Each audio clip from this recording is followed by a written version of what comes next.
Bonjour José Aron. Roger. Roger, excusez-moi. Vous êtes de la communauté d'agglomération du centre littoral en Guyane. Est-ce que vous pouvez nous expliquer quelle est un petit peu votre mission, ce que vous faites là-bas, et de nous dire aussi ce que vous êtes venu voir ou je dirais écouter, ou qu'est-ce qui vous a marqué dans ces 2 jours des 3e assises de l'économie circulaire?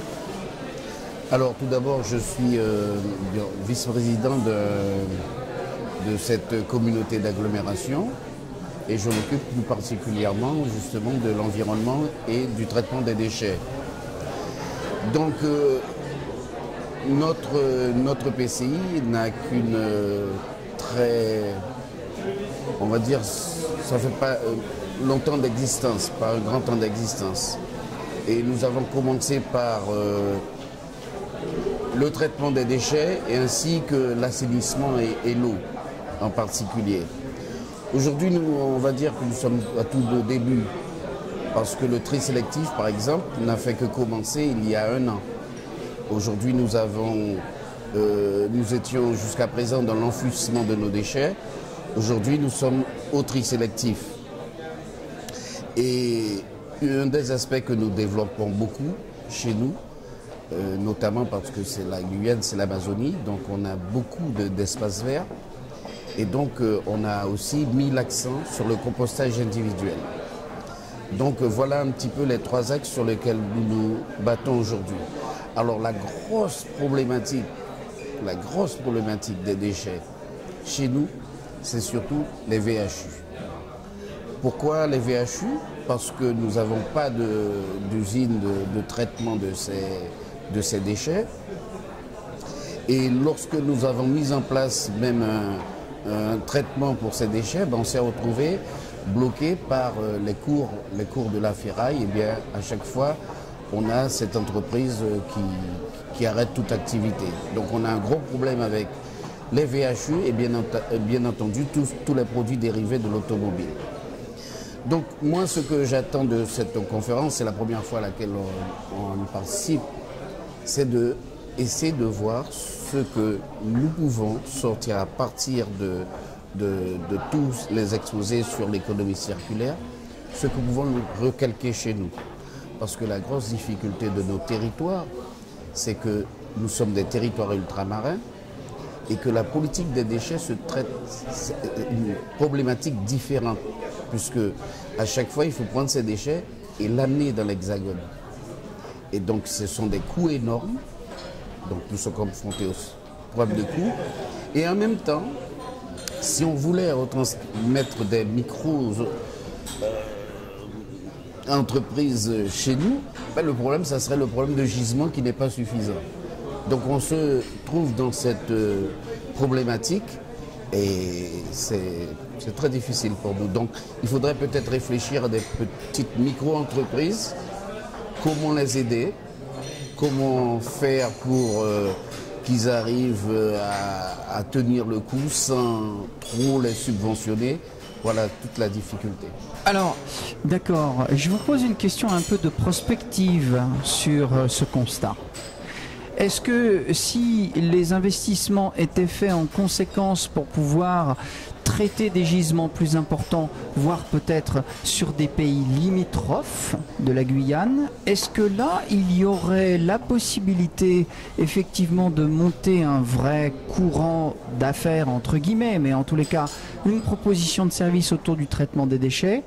Est-ce que vous pensez que c'est réalisable, ça? Il y a une analyse marketing intéressante? Il n'y a même pas au-delà de l'analyse marketing, puisque nous avons quand même 2 grands voisins, qui sont le Brésil et d'autres à côté le Suriname, qui ont déjà une expérience dans le traitement des déchets. Seulement, on se trouve coincé par les directives européennes. Et c'est là tout le nœud du problème. Ça veut dire que nous ne pouvons plus amener nos déchets chez nos voisins parce qu'on est obligé de le retraiter d'une façon globale vu vu de l'Hexagone, donc les renvoyer en France. Ok, ça c'est vraiment un vrai point, un vrai point critique. Vous me disiez au tout départ, on en est un peu au début, au départ, mais en tant que participant à une communauté de communes, il y a plein d'acteurs en fait, hein. Et puis c'est toutes ces parties prenantes, est-ce qu'ils sont conscients, est-ce que vous arrivez à les mettre autour de la table, discuter, est-ce que ça phosphore sur le sujet? Mais on va dire que le premier gros problème qui se pose, c'est qu'on n'a pas toutes les REP présentes dans nos départements. D'accord? Donc, le consommateur guyanais paye l'écotaxe, mais il n'a pas le service du producteur de ce déchet. Donc, on n'a pas cet outil qui serait essentiel pour aller un petit peu plus loin, je veux dire, politiquement. Deuxième problème, eh bien, c'est que ça pose pour nous un réel problème de savoir, eh bien, à un moment, qu'est-ce qu'on va faire? Est-ce qu'on attend du gouvernement qui nous aide? En fait, il faudrait que l'aide pour le traitement du déchet dans nos territoires, vu l'éloignement avec la France, soit beaucoup plus conséquent. Et bon, là, Roger, ces derniers temps, ça a quand même beaucoup secoué en Guyane. Et il y a eu des annonces quand même aussi d'enveloppes assez conséquentes d'investissement. Est-ce que pour votre parti, au moins, vous savez que ça peut y venir? Je pense que le volet déchets n'a pas été mis sur la table au moment justement de ces événements du 28 mars. Et on nous a envoyé en tout cas à cette fameuse loi de l'égalité réelle. Donc si on avance véritablement sur ce changement de braquet vers l'égalité réelle des territoires, eh bien je crois que oui, on aura fait une grande avancée. Bon, d'accord.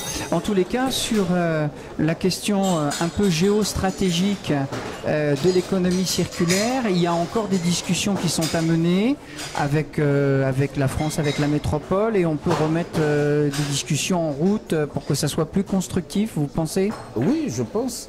On a des initiatives locales, mais malheureusement, on sait que dans le temps, à un moment, on ne pourra pas aller plus loin si justement le gouvernement ne prend pas bien en compte la politique du traitement des déchets dans les territoires ultramarins. Mais je suis sûr qu'il y aura une écoute à un moment donné et qu'il y aura du bon sens qui sera redéployé localement. Notre 28 mars, sinon.